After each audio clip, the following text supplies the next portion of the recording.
travaux pour rendre le hameau de Saint-Christophe-en-Oison de nouveau habitable après une crue torrentielle ne pourront pas débuter avant 2027. La réaction dans ce JT d'Hugo Soulier, membre du collectif des habitants et ami de la Bérarde. Le nouveau Front populaire va-t-elle conserver la première circonscription de l'Isère acquise en juillet dernier? C'est Lies Loufoque qui va tenter sa chance. Et puis une idée de découverte pour les vacances au musée Hector Berlioz de la Côte-Saint-André, installé dans la maison natale du compositeur romantique. Les différents espaces évoquent la vie et l'œuvre du père de la symphonie fantastique. Bonsoir à toutes et à tous, ravi de vous retrouver dans ce JT du mardi 17 décembre 2024, du lundi au vendredi à partir de 18h, l'essentiel de l'actualité du Grand Grenoble. Depuis le 21 juin et la crue torrentielle du Vénéon, la Bérarde, au fond de la vallée, est un hameau presque fantôme et le couperet est tombé lundi soir lors d'une réunion publique. Ce hameau de Saint-Christophe-en-Oison restera en l'état au moins jusqu'en 2027, date où des travaux pourraient être lancés. Hugo Soulier, bonsoir. Bonsoir. Vous êtes membre du collectif des habitants et ami de la Bérarde. Comment est-ce que vous avez pris cette nouvelle qui a été annoncée donc lundi soir par les services de l'État, des DE, ONF et puis par le syndicat mixte des bassins hydrauliques de l'Isère? Eh bien, cette nouvelle, elle a été très surprenante pour tout le monde. Forcément, c'était pas celle attendue.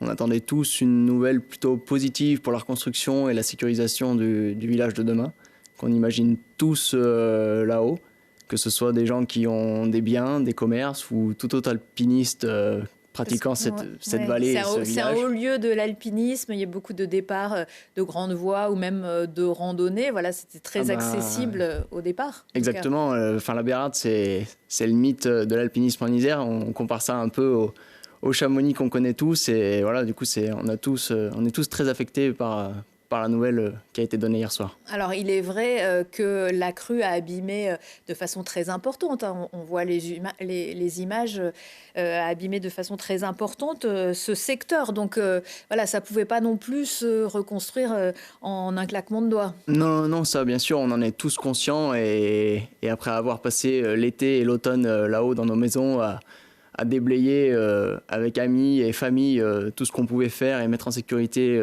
ses biens pour l'hiver. On s'est bien tous rendu compte de la gravité de ce qui s'était passé et on imagine bien que l'avenir n'est pas possible en un claquement de doigts, mais l'avenir est possible et l'avenir est positif. Mais hier soir, voilà, le tableau a été bien noirci. Vous avez une maison à la Bérarde. Dans quel état elle s'est retrouvée après cette crue? Voilà, moi j'ai une maison là-haut, c'est une maison qui appartient à ma grand-mère. C'est une maison qui s'est transmise de ses arrière-grands-parents. Ouais, c'est comme ça que ça fonctionne un peu là-bas à la Bérarde. On n'achète pas une maison, c'est rarement. Ça se peut, mais rarement. Voilà. C'est vraiment des biens qui se transmettent de génération en génération, de la première pierre posée jusqu'à l'infini, quoi. Avec un impact émotionnel fort. Émotionnel, intense. Ouais. Et vous êtes retourné donc dans la maison depuis dès le lendemain même? Voilà, moi j'ai pu y remonter avec mon père et puis un couple d'amis. On a pu monter grâce à un hélicoptère et nous rendre compte de l'ampleur des dégâts dès le lendemain de la crue. Et une fois sur place, c'est la sidération. Parce qu'on on entend, il y a eu une crue, etc. Mais quand on arrive vraiment sur place... Quand on arrive, voilà, l'entendre c'est une chose, le voir, c'en est une autre. Quand on arrive sur place, quand on survole en hélicoptère avant de se poser dans un pré dans le village, on se rend compte déjà de l'ampleur des dégâts. Et après, une fois qu'on pose les pieds par terre et qu'on regarde autour de nous, on est perdu. Alors que le village, on le connaît. J'y ai passé toute mon enfance et toute ma vie jusqu'à maintenant. J'ai que 24 ans, mais quand même, le village, on le connaît par cœur, on sait s'y repérer. Et là, c'était pas du tout le cas, quoi. Il a fallu qu'on retrouve nos repères pour circuler dans le village et se rendre compte de la gravité, de l'arrachement des biens, de ce qui avait pu se passer. Un nouveau bras du torrent, des étançons qui a découpé le village en deux, qui avant était complètement reculé du village, qui passait à l'extérieur du village dans son cours d'origine. Donc là, c'est la stupéfaction et beaucoup d'émotions. Alors aujourd'hui, on peut aller, en tout cas par la route jusqu'à Saint-Christophe depuis la semaine dernière. Il y a une piste qui peut mener jusqu'à la Bérarde, mais en tout cas, ce n'est pas assez pour pouvoir rouvrir le village et ce n'est pas assez aussi pour sécuriser le village. C'est ce qu'on vous dit, c'est que pour l'instant, il y a encore des études à faire qui vont durer au moins 6 mois. Voilà, c'est ça la décision qui a été prise hier. Pour l'instant, voilà, une reconstruction de la route jusqu'au hameau des Étages qui se situe juste en dessous de la Bérarde, ça c'est envisagé et tout sera remis en œuvre pour. Mais après, au plus loin, pour l'instant, voilà, place aux études, encore aux études, qui vont prendre 6 mois environ. Et après, à la suite de ces études, ça donnera une délivrance ou pas de comment le devenir de la route est fait et surtout l'avenir du village. Oui, parce qu'il y a aussi des scientifiques qui sont allés sur place, parce qu'une des causes de ces crues torrentielles, c'est un lac glaciaire qui a éclaté en quelque sorte et qui, en combiné à la fonte des neiges et puis au niveau des eaux, a fait déborder donc le Vénéon et son affluent. Et ce lac glaciaire, selon les scientifiques, en tout cas si ce n'est lui, d'autres poches, pourrait se reformer et rééclater. Le point positif de la réunion d'hier où nous étions, c'est que justement l'impact du lac a été noté avec plus d'importance. Jusqu'à maintenant, on minimisait un peu le fait de ce phénomène qui s'est passé. Mais hier, voilà, ce qui a été dit et rendu par le rapport du RTM notamment est plutôt positif dans ce sens-là, positif dans le sens où tout le monde a pris la mesure de l'impact du lac sur la catastrophe. On a pu voir avec des graphiques sur des relevés de crues sur le torrent du Vénéon, des capteurs placés aux étages, donc juste dessous la Bérarde, des comparatifs avec une crue normale et la crue qui s'est passée le 21 juin avec l'impact du lac dessus, et ça montre vraiment la différence que de la courbe. Le pic de crue était bien plus important ce jour-là que comparé à une crue normale comme il y a pu déjà se passer. Et si on sait identifier ces poches, on peut protéger en amont. Bien sûr, et on peut passer plein de choses pour surveiller ces poches, mettre du monitoring en place, par exemple des capteurs là-haut, des caméras. Il y a plein de choses qui existent pour surveiller. Et puis après, on peut aussi mettre des systèmes de vidange, comme il existe déjà ailleurs, vidange partiel. À Tignes, notamment, c'est ce qui a été fait. Oui. C'est ce que vous attendez, vous? Nous, c'est ce qu'on veut, nous. Pour pouvoir reconstruire. De toute façon, voilà, maintenant, s'il y a reconstruction, et il y aura reconstruction, ça, on va se battre pour, et on va tout faire pour que ce soit ça. Mais après, bien sûr, du coup, il faudra que ceux-là qui soient surveillés aussi, c'est logique avec les biens qui seront de nouveau habités juste en dessous, quoi. Et vous y retournez, vous? Vous avez déjà... Oui. Nous, voilà, comme je vous disais, on a passé tout l'été, tout l'automne à nettoyer dans nos maisons. Tout le monde qui a pi le faire l'a fait. Et du coup, on y est retourné. Comme si de rien n'était, j'ai envie de dire. Enfin, rien ne nous a arrêtés à pouvoir retourner chez nous, quoi. Après, on est conscient du risque. Quand on vit là-haut, on aime le lieu et on est conscient de vivre avec ce risque-là. Donc, forcément, on peut pas demain nous dire non, c'est fini et tout s'arrête là, quoi. C'est pas possible. Et par honneur pour nos anciens, voilà, on se battra tous. C'est comme ça. C'est inenvisageable autrement. Merci beaucoup, Hugo Soulier. Merci à vous. La région Auvergne-Rhône-Alpes annonce qu'elle va débloquer 50 000 € en urgence pour Mayotte, où des milliers d'habitants sont privés d'eau, d'électricité, de nourriture et même de toit depuis le passage du cyclone Chido. Une aide qui permettra l'intervention de deux équipes d'ONG, de sapeurs-pompiers de la région. Un drame économique et humain qui se joue aussi à Pont-de-Claix. Le maire de la commune et président de Grenoble-Alpes Métropole a envoyé ce mardi un courrier à François Bayrou après avoir rappelé l'histoire de Vancorex et les conséquences d'une fermeture ou du moins de fortes coupes de l'activité de sa liaison. Christophe Ferrari demande au Premier ministre d'étudier sérieusement le projet de nationalisation partielle de Vancorex, cette entreprise de chimie dont les salariés sont en grève depuis un peu plus de 50 jours. Un courrier également signé par de nombreuses personnalités politiques nationales et locales, dont les présidents de groupe NFP à l'Assemblée nationale. L'Assemblée nationale, il aimerait bien y entrer. Ma candidate candidat malheureux en juillet dans la première circonscription du Val-de-Marne. Lies Loufoque aura une deuxième chance les 12 et peut-être 19 janvier dans la première circonscription de l'Isère. Investi par la France insoumise pour le nouveau Front populaire, il sera opposé à 8 autres candidats, 7 jusqu'à hier, mais on a appris ce matin que le NPA révolutionnaire présenterait également un candidat. Le militant des droits de l'enfant, en tout cas, même s'il n'est pas isérois, possède une certaine expérience associative. Je suis Lies Loufoque, je suis candidat pour l'élection législative partielle sur la première circonscription de l'Isère. Je suis éducateur spécialisé de formation, actuellement juriste spécialisé sur les questions de protection de l'enfance et je travaille dans un hôpital public en région parisienne. J'ai moi-même été un enfant placé quand j'étais mineur, de ma naissance à ma majorité, et ça a toujours été des fonctions qui m'ont évidemment extrêmement intéressé. J'ai toujours lutté contre les violences faites aux enfants. Je milite sur ces questions depuis 12 ans maintenant. J'ai été membre du Conseil national de la protection de l'enfance pendant 6 ans. J'ai à cœur aujourd'hui, notamment dans le cadre de ma campagne, de porter haut la question des droits des enfants en France, leur place dans la société, notamment pour améliorer leurs conditions de vie et améliorer leurs droits.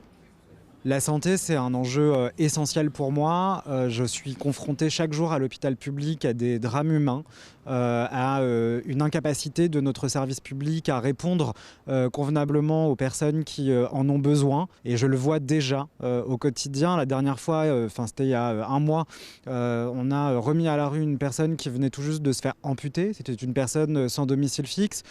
Et donc voilà, ce sont des situations comme celle-ci auxquelles je suis confronté chaque jour. Et je pourrais également parler de la justice, parce que dans le cadre de mes fonctions, je suis amené à collaborer très régulièrement avec l'institution judiciaire.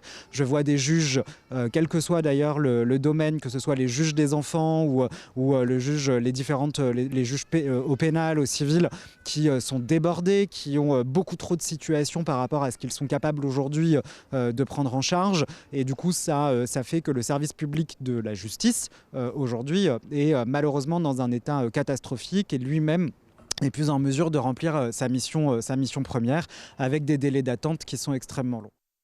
Retrouvez Lies Loufoque, mais aussi Nathalie Béranger, Camille Galliard-Minier, Hervé Gerby et Alexandre Lacroix dans le débat que Télé Grenoble consacrera à cette législative partielle. Il sera en ligne sur notre site à partir de mercredi soir. La Côte Saint-André à la Côte, ou l'inverse. Comme en 2020, la commune iséroise accueillera en 2025 une arrivée de la célèbre course cycliste Paris-Nice. Le départ de la 5e étape longue de 196,5 km sera donné le 13 mars de Saint-Just-en-Chevalet dans la Loire. Les coureurs parmi les meilleurs mondiaux passeront notamment par Saint-Alban-du-Rhône, Primarette ou, nouveauté cette année, la très sélective Côte de Notre-Dame-de-Sier. Belle vitrine pour le territoire puisque le Paris-Nice est diffusé dans 190 pays. Mais la Côte Saint-André, c'est avant tout la patrie d'Hector Berlioz, dans la maison construite par son arrière-grand-père artisan et qui a toujours le même aspect extérieur de nos jours. Le jeune Hector s'éveille à la musique et aux arts. Acquis par le département, le musée rénové rouvre ses portes en juin 2023, 200 ans après la naissance du compositeur. Aux côtés des expositions temporaires, en ce moment, musique de chambre d'enfants, le musée présente aussi le musicien dans sa vie intime et professionnelle. Mirko Pesci. Compositeur romantique et chef d'orchestre visionnaire, Hector Berlioz a révolutionné la musique classique. Né en 1803 à la Côte Saint-André, il y passe les 18 premières années de sa vie avant de partir pour Paris. Sa maison natale dans le centre-ville est aujourd'hui le musée Berlioz où on raconte sa vie et son œuvre. La tradition orale rapporte que Hector Berlioz a vu le jour dans cette pièce, et plus particulièrement dans l'alcôve, à cet endroit-là, et dont on voit encore la trace conservée au sol. Dans cette alcôve, aujourd'hui, est présenté un objet tout à fait remarquable. Ce piano en palissandre est un piano rare que la femme de Berlioz, Marie Reccio, a acheté pour pouvoir donner ses œuvres puisqu'elle était répétitrice. Et c'est probablement avec ce piano qu'il a pu jouer et composer quelques mélodies et quelques œuvres. Enfant, il est inscrit au séminaire de la Côte Saint-André. Mais en 1811, Napoléon fait fermer les séminaires. C'est son père, médecin, qui poursuit son éducation. Titulaire de 2 baccalauréats, 1 de lettres et 1 de sciences, il préfère la musique à la médecine. C'est cette chambre où il a passé son enfance. Cette éducation a été très très importante puisqu'elle a été fondatrice de son œuvre et de son inspiration. En effet, dans cette pièce, il va découvrir un flageolet, va jouer ses premières notes musicales, Malbrousse en va-t-en-guerre, etc. Puis son père va lui offrir une guitare. Il va s'initier à la guitare. En effet, à cette époque-là, les enfants de bonne famille sont initiés à la musique. Au cours de sa carrière, il voyagera souvent et recevra de nombreux cadeaux, car Hector était apprécié à l'étranger où il est invité à jouer auprès des cours. En France, son talent de compositeur est moins reconnu. Il n'y connaîtra jamais vraiment le succès de son vivant. Le 8 mars 1869, Hector s'éteint, rongé par la maladie. Tout de suite après sa mort, son œuvre va être jouée à travers le monde, de l'Amérique à la Russie, de la Russie à l'Angleterre. Partout en Europe, son génie va être célébré. Et c'est ainsi que, peu à peu, avec le temps, Hector Berlioz, qui manquait de reconnaissance auprès de ses pairs, va devenir l'illustre musicien romantique que l'on connaît. Aujourd'hui encore, chaque été depuis 1994 à la Côte-Saint-André, les mélomanes se réunissent pour célébrer son œuvre au Festival Berlioz. Et pendant les vacances de Noël, le musée Hector Berlioz propose diverses animations, ateliers famille, peinture sur faïence le 30 décembre et 3 janvier, ou encore fabrique ton phonographe le 27 décembre, et puis un concert de Toy Music le 29 décembre. Dans l'agenda également, pourvu qu'il nous arrive quelque chose, c'est le spectacle créé par Grégory Fèvre de la compagnie Le Chat du désert, adapté du petit lexique du théâtre de Philippe Torreton, un seul en scène qui tourne depuis plusieurs années et qui passera encore une fois au théâtre 145 de Grenoble mercredi et jeudi. Donne envie à chaque anecdote, Grégory Fèvre habite tout un tas de personnages ainsi que les multiples facettes de l'acteur et nous livre avec malice les envers du décor. Adepte du réemploi, il donne une seconde vie à des objets en les transformant en instruments de musique. Les faux plafonds seront au concert mercredi soir à la Source de Fontaine. Laissez-vous porter par cet orchestre de brocante et son obsession pour la récupération. Le bruit devient son, le son devient note, le bruit devient rythme et même ACDC se laisse recycler. Et puis l'image mignonne du jour, ce sont ces enfants de l'école Paul Éluard de Saint-Martin-d'Air qui eux aussi participent aux festivités de Noël de la commune. En sortant de l'école lundi soir, ils ont défilé avec des petites boules lumineuses qu'ils avaient confectionnées. Un avant-goût du spectacle qui les attend jeudi soir. Retour de l'actu dans 1 heure et en replay sur télégrenoble.net. À suivre la météo, toujours du redoux. Excellente soirée à tous.